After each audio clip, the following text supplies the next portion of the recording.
I would say I was one of the first few guys in my hood that like start carrying guns and back in them days. It was more of fighting. Even somebody having a knife and sticking you, that really wasn't a popular thing in my hood. You'll get jumped on in my hood by my hood. You know what I'm saying? Before anything else, you ain't finna mess with nobody in my hood and think that the person that they grew up with or the person that they at the club with or at the house party with or just walking with is not gonna react. College ball, the flash show, you got me roll, the hill down, rubber down. I would say I was one of the first few guys in my hood that like start carrying guns and stuff. You know what I'm saying? And you know, back in them days, it was more of fighting. You know what I'm saying? You get into y'all fight. Even the knives, even somebody having a knife and sticking you, that really wasn't a popular thing in my hood. You know what I'm saying? Growing up, it was more fight. You know what I'm saying? You'll get jumped on in my hood by my hood. You know what I'm saying? Before anything else. And when I say by my hood, meaning like College Park. My side of College Park. You ain't finna mess with nobody in my hood and think that the person that they grew up with or the person that they at the club with or at the house party with or just walking with is not gonna react to it. You know what I'm saying?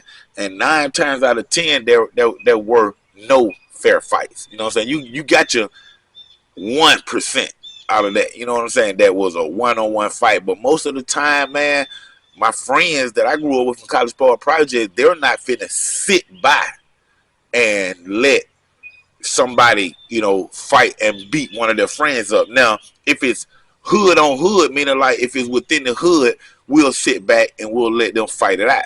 But if you're not from College Park Projects and you don't swung on somebody from College Park Projects, anybody that's from College Park Project that with that person, you finna have to fight both of them or all 10 of them or all 5 of them, no matter what.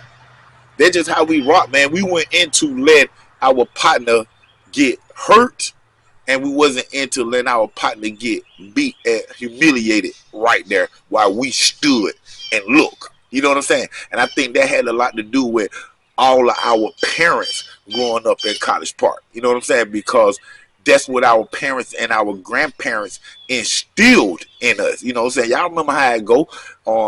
If you got your ass whooped out there and your brother didn't help you, then what happens when you got home? Your brother got his ass whooped. You know what I'm saying? So it was like that with friends, because if I'm with somebody and they getting jumped, I'm thinking about how I would get in trouble if this was my brother. And he's just as close as my brother. He's my friend. You know what I'm saying? So the reaction on helping him is already instilled in us because of our parents and our grandparents. We was brought up to, take up and to help one another. You know what I'm saying? But as far as when them guns came in, I remember being at McDonald's on Main Street back in the day when our Main Street had a McDonald's right on the East Point College Park line. And me, some of my partners, you know what I'm saying, Ski Bobo, Lil Tony, Braz, well, it was a couple of us together one day. I can't remember who I was with us, but I remember we are in McDonald's and, there's some girls in there and whatnot, and me and somebody else, we try to go over there and holler at these girls, you know what I'm saying? And the dudes who was with the girls, which we didn't really know that they was actually with them, we seen them talking to them, but we didn't know they was all together. They got offended, you know what I'm saying? And they tried to like muscle up on me, you know what I'm saying? But I'm scrapped, but nobody don't know, you know what I'm saying? And this is in the early time of when people just start carrying pistols, and I was one of those persons, you know what I'm saying? People. But when he buffed up at us, because it's a few of us and it's a lot more of them though, you know what I'm saying? When he buffed up at me like, he wanted to do something, I remember my partner Bowleg happened to see this. You know what I'm saying? While he's standing at the counter ordering his food, he happened to see the little confrontation going on right there. And Bowleg just stepped in front of me and moved me out the way. And he was like, what's going on? Is there a problem? You know, it was straight like some boys in the hood shit. You know what I'm saying? Like Cube stepped in. That's how Bowleg did. Bowleg stepped in, moved me to the side. Like, hold on, Tree, is there a problem?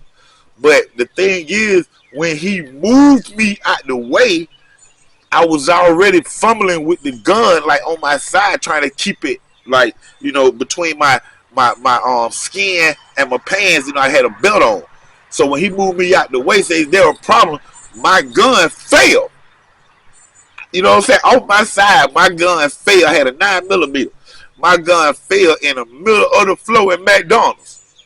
You know what I'm saying?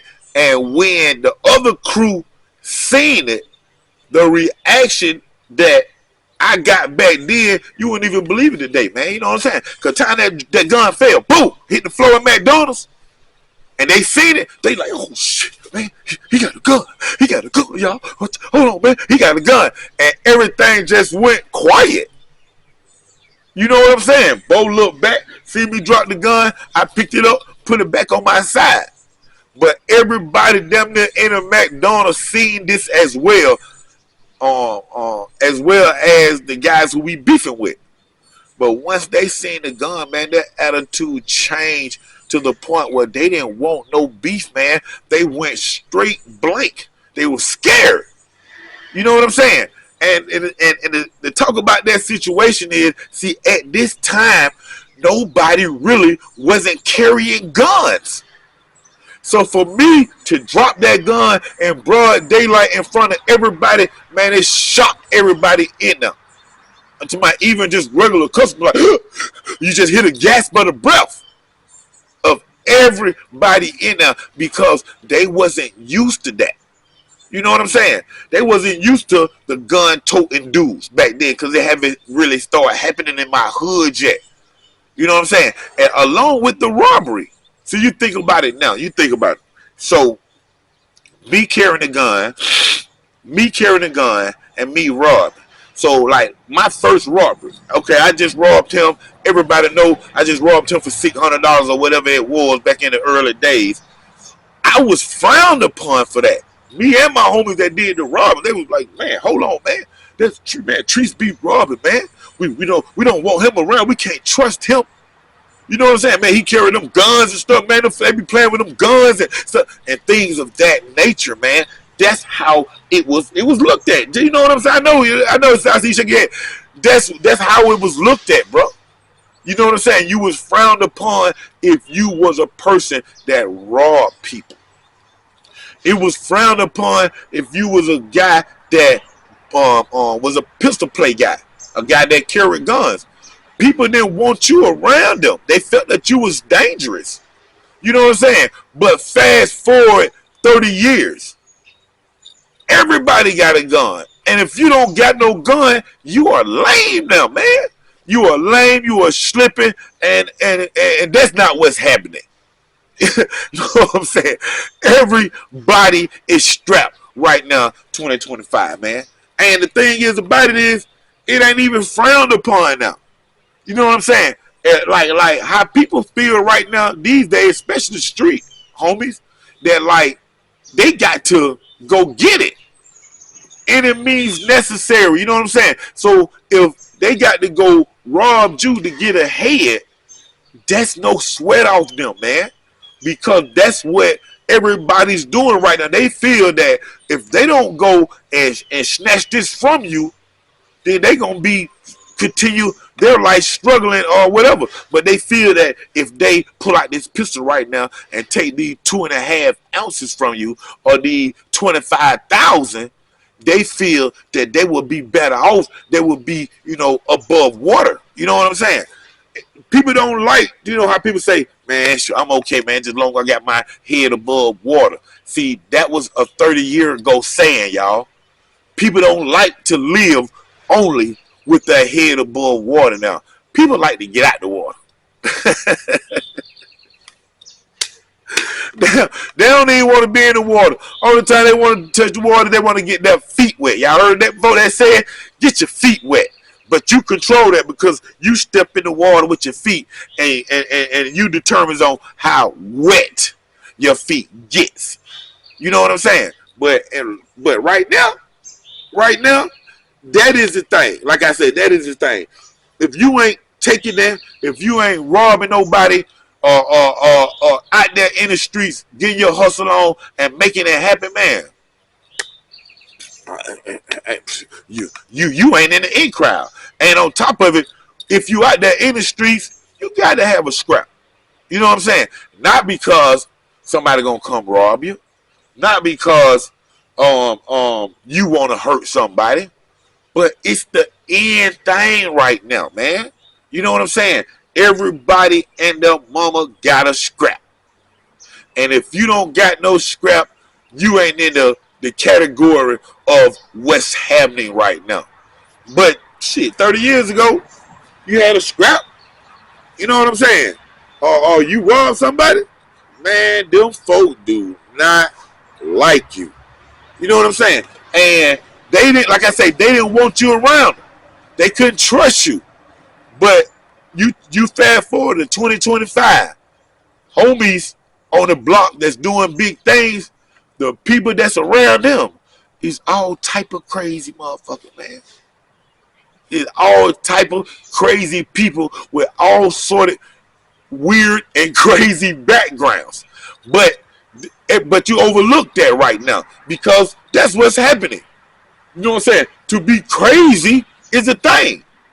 Back in my day, it wasn't no thing. Man, hey man, the dude crazy, man. You know, stay away from him. You know, that's Timothy Griffin. Hey, he's crazy, man. Say his name, that's Stay. He's crazy. Say his name, you're going to take off running. He's going to run after you. You better run because he's crazy. That was a bad thing back in my day.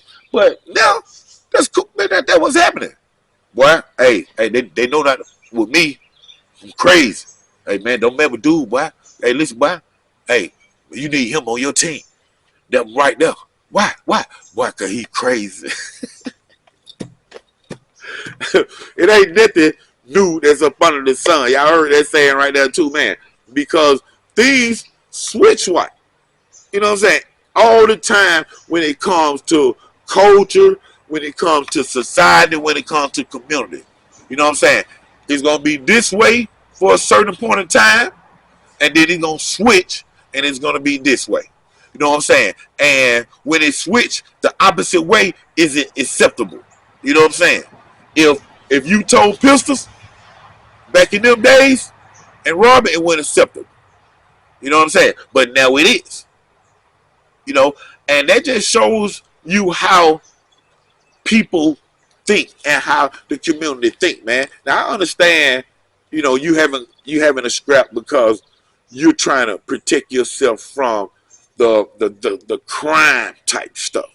You know what I'm saying? And that's a lot of reason why a lot of people have guns right now, because of the crime type stuff. You don't want the crime to leave the streets and enter to your home, so you want to protect yourself. That's any human, period. That's the Indians. That's you know, anybody, any culture across the world, they want to take what belongs to them. You know what I'm saying? And with their loved ones. But when it comes to you got that pistol because of your own secret agenda, and that shit is to get ahead, then right now ain't nothing wrong with that. You know what I'm saying? But you take it until back in my era. You know what I'm saying? You take it back in my era, and me and everybody that did the things that we did, for as taking, robbing, and shooting. That stuff was, you know what I'm saying, that labeled us. You know what I'm saying? And that label, you know, some of these labels stay with you. I told y'all a story like that before. Some of these labels that you get in the streets stay on your record just like it's a criminal record with in society.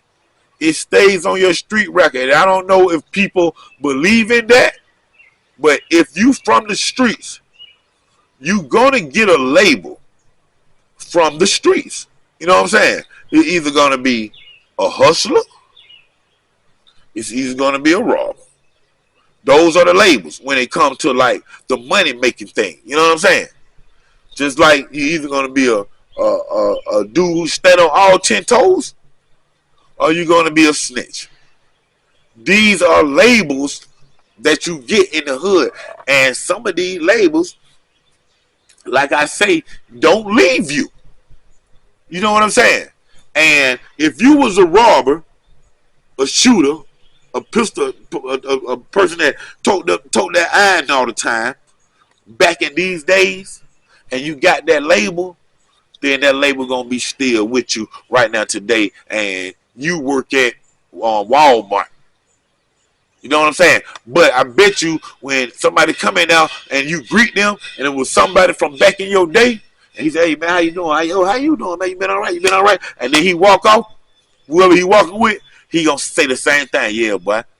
Nigga didn't never like that dude right there, boy. You could never trust that home right there, boy. Home the dude never rob people and take from them and like that.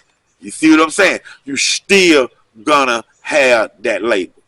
The people at Walmart might know that, but your street name gonna stay with you forever, man. You know what I'm saying? And that real talk, man. And like me personally, I had so many names in the hood, man. I think that street, you know me, the rubber G. You got a key, you might see me. Don't be surprised, but on my side. Hey, here.